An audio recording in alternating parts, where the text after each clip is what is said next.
Assalamualaikum warahmatullahi wabarakatuh. Ketemu lagi dengan saya Devi Juliani, guru bidang studi Pendidikan Pancasila dan Kewarganegaraan di SMA Islam An-Nizam Medan. Nah, apa kabarnya nih semua seluruh peserta didik di Indonesia? Nah, semoga masih tetap semangat ya belajar daringnya. Oke, kita ketemu dalam bidang studi PPKN yang pastinya akan bisa menghasilkan ataupun menumbuhkan sikap nasionalisme dalam diri kita. Assalamualaikum warahmatullahi wabarakatuh. Kembali lagi nih dalam pembelajaran Pendidikan Pancasila dan Kewarganegaraan di kelas 11. Nah, materi kita itu masih tentang hukum, ya kan? Kita masih membahas tentang sistem hukum dan peradilan di Indonesia. Oke. Kalau masih ingat dari pekan-pekan sebelumnya nih, kita udah bahas apa aja yuk. Cakupan pembahasannya itu ada 4, ya kan, untuk sistem hukum di Indonesia. Nah, kita sudah membahas tentang makna dan karakteristik hukum, kemudian penggolongan hukum. Yang terakhir kemarin ya, pekan lalu itu kita sudah membahas tujuan hukum. Nah, jadi di video pembelajaran kali ini kita lanjut. Kita akan membahas tentang tata hukum Indonesia. Oke, jadi ini pembahasan terakhir daripada sistem hukum di Indonesia. Nah, nanti setelah ini kita masuk kepada bagaimana mencermati sistem peradilan di Indonesia. Nah, itu next akan kita bahas. Oke, kita akan bahas tata hukum di Indonesia. Nah, jadi kalau misalkan kita lihat gitu ya kan, atau pada mata pelajaran bahasa, itu baik bahasa Indonesia maupun bahasa Inggris, kita pasti mempelajari yang namanya tata bahasa, ya kan? Pasti pernah mempelajari yang namanya tata bahasa. Nah, itu ada di pembelajaran bahasa Indonesia dan juga bahasa Inggris, ya kan? Bagaimana SPOK-nya, ya kan? Nah, di dalam hukum pun itu dikenal dengan istilah tata hukum. Nah, jadi kalau di bahasa tadi tata bahasa, kalau di hukum itu namanya tata hukum. Ya kan? Jadi dalam pembelajaran Pendidikan Pancasila dan Kewarganegaraan banyak dibahas mengenai tata hukum, terutama tata hukum Indonesia. Nah, kita lanjut. Nah, sebagai suatu negara yang merdeka, Negara Kesatuan Republik Indonesia itu mempunyai tata hukum sendiri. Gak mungkin kita punya tata hukum yang berbeda, yang sama dengan negara lain, gitu ya kan? Tata hukum suatu negara itu mencerminkan bagaimana kondisi objektif dari negara yang bersangkutan, sehingga tata hukum suatu negara itu berbeda dengan negara lain. Jadi antara kita di Indonesia dengan tata hukum yang ada di Malaysia ataupun di Singapura, di Thailand dan lain sebagainya, yang walaupun kita adalah negara tetangga itu berbeda. Nah, tidak sama tata hukumnya gitu ya kan? Atau mungkin hanya mirip-mirip di beberapa bagian. Nah, itu memungkinkan. Nah, kemudian tata hukum negara kita berbeda dengan tata hukum negara lainnya. Nah, itu tadi. Jadi, nggak ada yang sama gitu ya kan? Nah, kemudian kita lihat di slide PowerPoint, di situ ada sebuah ini ya, foto pada saat Insinyur Soekarno memproklamasikan kemerdekaan Indonesia pada 17 Agustus 1945. Jadi, ternyata proklamasi kemerdekaan tanggal 17 Agustus 1945 merupakan tanda berakhirnya hukum kolonial diganti dengan hukum nasional. Nah, ternyata proklamasi yang terjadi pada 17 Agustus 1945 itu tidak hanya kemudian menjadi tanda bahwa kita sudah tidak dijajah lagi. Kita sudah menjadi negara yang merdeka, sudah berdiri menjadi suatu negara yang tidak diintervensi oleh negara lain. Tapi itu juga menjadi satu tanda berakhirnya hukum kolonial diganti dengan hukum nasional. Nah, jadi memang kita tahu nih, sebelum kita merdeka itu kan kita dijajah oleh bangsa lain, ya kan? Baik itu bangsa Eropa ataupun yang terakhir itu kita dijajah oleh oleh pemerintahan, oleh orang Jepang, seperti itu. Nah, jadi kita mengikuti daripada hukum mereka gitu. Mereka yang mendirikan koloni di Indonesia. Misal pada saat Belanda menjajah Indonesia, maka hukum yang kita gunakan itu adalah hukum dari mereka gitu. Ya, jadi karena memang mereka yang ketika kita ini ya, jadi kembali ke sejarahnya gitu. Kita sekilas melihat ke sejarah. Jadi biar supaya tahu bahwa sebelum kita merdeka itu kita menggunakan hukum kolonial. Nah, itu hubungannya ya antara hukum kolonial dengan hukum nasional. Nah, kemudian kita lihat dulu nih, apa pengertian dari tata hukum itu sendiri. Kemudian apa tata hukum Indonesia gitu ya kan. Nah, tata hukum itu merupakan hukum positif atau hukum yang berlaku di suatu negara pada saat sekarang. Jadi hukum positif, bukan hukum negatif ya kan. Hukum positif atau hukum yang berlaku di suatu negara pada saat sekarang. Tata hukum bertujuan untuk mempertahankan, memelihara, dan melaksanakan tertib hukum bagi masyarakat suatu negara sehingga dapat dicapai ketertiban di negara tersebut. Nah, itu pengertian tata hukum dan juga tujuan dari tata hukum.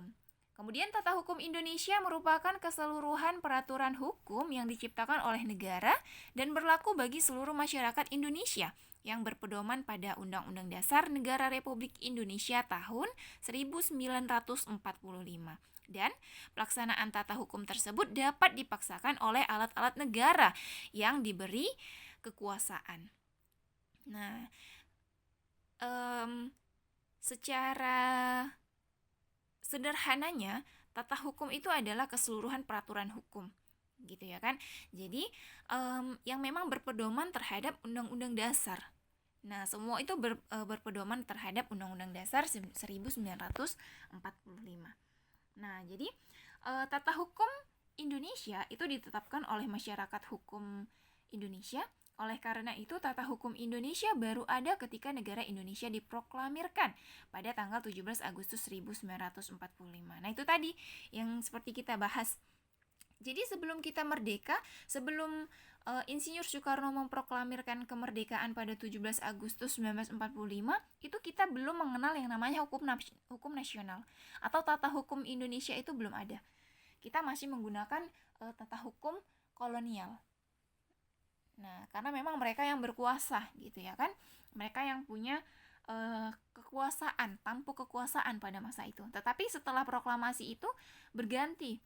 Nah, berganti menjadi yang kita kenal dengan hukum nasional. Nah, hal tersebut itu dapat dilihat dari pernyataan ini nih, yang pertama pada proklamasi kemerdekaan yang isinya adalah kami bangsa Indonesia dengan ini menyatakan kemerdekaan Indonesia. Nah, kami bangsa Indonesia dengan ini menyatakan kemerdekaan Indonesia. Artinya kita sudah tidak di bawah jajahan dari bangsa lain lagi. Seperti itu. Kemudian yang kedua dapat dilihat dari pernyataan pembukaan Undang-Undang Dasar Negara Republik Indonesia tahun 1945 yang isinya atas berkat rahmat Allah yang Maha Kuasa dan dengan didorongkan oleh keinginan luhur supaya berkehidupan kebangsaan yang bebas, maka rakyat Indonesia menyatakan dengan ini kemerdekaannya. Kemudian daripada itu disusunlah kemerdekaan kebangsaan Indonesia itu dalam suatu undang-undang dasar negara Indonesia yang terbentuk dalam suatu susunan negara Republik Indonesia yang berkedaulatan rakyat dengan berdasarkan dan selanjutnya. Nah, jadi tata hukum baru ada ketika sejak 17 Agustus 1945. Nah, daripada pernyataan yang terdapat dalam isi dari proklamasi kemerdekaan tersebut ataupun pada pembukaan Undang-Undang Dasar Negara Republik Indonesia.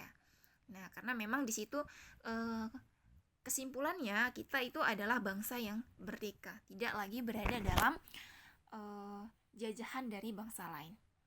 Nah, maka dari situ kita sudah memiliki yang namanya hukum sendiri, yaitu hukum nasional. Nah, dua hal di atas artinya maksudnya tadi proklamasi kemerdekaan dengan pembukaan Undang-Undang Dasar Negara Republik Indonesia tahun 1945 tadi itu mengandung arti sebagai berikut. Nah, yang pertama itu menjadikan Indonesia sebagai negara yang merdeka dan berdaulat. Nah, kemudian yang kedua, pada saat itu juga menetapkan tata hukum Indonesia. Di dalam Undang-Undang Dasar itulah tercantum tata hukum Indonesia. Jadi di Undang-Undang Dasar itu bukan hanya tentang kita tahu isinya pasal-pasal gitu ya kan, tapi juga ada tata hukum Indonesia. Nah, Undang-Undang Dasar Negara Republik Indonesia tahun 1945 itu hanya memuat ketentuan-ketentuan dasar dan merupakan rangka dari tata hukum Indonesia. Masih banyak ketentuan-ketentuan yang harus ditetapkan lebih lanjut dalam undang-undang organik. Nah, oleh karena itu sampai sekarang masih terdapat ketentuan hukum yang merupakan produk hukum kolonial. Nah, jadi walaupun sejak 17 Agustus tadi yang sudah kita bahas, kita sudah punya tata hukum sendiri, kita sudah kenal dengan hukum nasional, tidak lagi memakai hukum kolonial, tapi pada realitanya ternyata masih ada nih beberapa bisa dikatakan beberapa hukum ataupun beberapa ketentuan hukum yang itu merupakan produk daripada hukum kolonial. Jadi kita masih mengadopsi gitu, tapi itu tidak keseluruhan. Nah di sini juga ada hubungannya gitu ya kan. Tapi tidak serta-merta kemudian hukum kolonial itu hilang. Nah, masih ada beberapa yang kemudian kita adopsi bahkan hingga saat ini. Contohnya saja itu di Kitab Undang-Undang Hukum Pidana. Nah, itu masih ada kita mengadopsi daripada produk hukum kolonial. Kemudian ada juga pada Kitab Undang-Undang Hukum Perdata. Nah, di pekan sebelumnya ataupun di video pembelajaran sebelumnya kita sudah bahas apa itu hukum pidana, kemudian apa juga itu hukum perdata. Ya kan? Nah, sebagai pengingat saja bahwa hukum pidana itu adalah hukum yang mengatur tentang pelanggaran dan kejahatan. Nah, ingat itu pidana, ya kan? Makanya kalau di pengadilan-pengadilan tersebut dijatuhi hukum pidana, nah itu dia yang motifnya adalah kejahatan. Jadi di hukum pidana itu memuat larangan dan sanksi. Kemudian kalau hukum perdata itu yaitu hukum yang mengatur hubungan antar individu secara umum. Contohnya hukum keluarga, kemudian hukum kekayaan, hukum waris, hukum perjanjian, hukum perkawinan, dan lain sebagainya. Nah, jadi ingat kalau pidana itu tentang tindak pelanggaran dan kejahatan, kalau perdata itu lebih kepada hubungan antar individunya. Jadi di dalam kitab undang-undang itu kita masih ada beberapa yang mengadopsi daripada hukum pada masa kolonial. Nah, oke. Sampai sini materi kita pada hari ini yaitu temanya tentang tata hukum Indonesia. Jadi bukan hanya ada tata bahasa gitu ya kan, tapi ternyata tata hukum juga ada. Nah, kesimpulannya adalah tata hukum di Indonesia itu ada ataupun mulai dikatakan sebagai hukum nasional itu sejak proklamasi 1945, tepatnya pada 17 Agustus, ya kan? Sebelumnya kita itu menggunakan hukum kolonial. Nah, hukum yang dibuat oleh pemerintah koloni. Nah, kemudian pernyataan yang menyatakan bahwasanya kita memiliki tata hukum sendiri ataupun tata hukum Indonesia mulai ditetapkan itu ada pada proklamasi kemerdekaan dan juga pada pembukaan Undang-Undang Dasar Negara Republik Indonesia. Nah, oke, itu materi kita pada hari ini. Semoga paham dan semoga bermanfaat. Sampai ketemu di video-video pembelajaran selanjutnya. Sampai jumpa. Wassalamualaikum warahmatullahi wabarakatuh. Demikian video pembelajaran kita hari ini. Sampai jumpa pada video-video pembelajaran selanjutnya. Dan jangan lupa, kalau video pembelajaran ini bermanfaat untuk kamu, silahkan di like, komen, dan juga share video ini. SMA Islam An-Nizam Medan, unggul, cerdas, islami. Wassalamualaikum warahmatullahi wabarakatuh.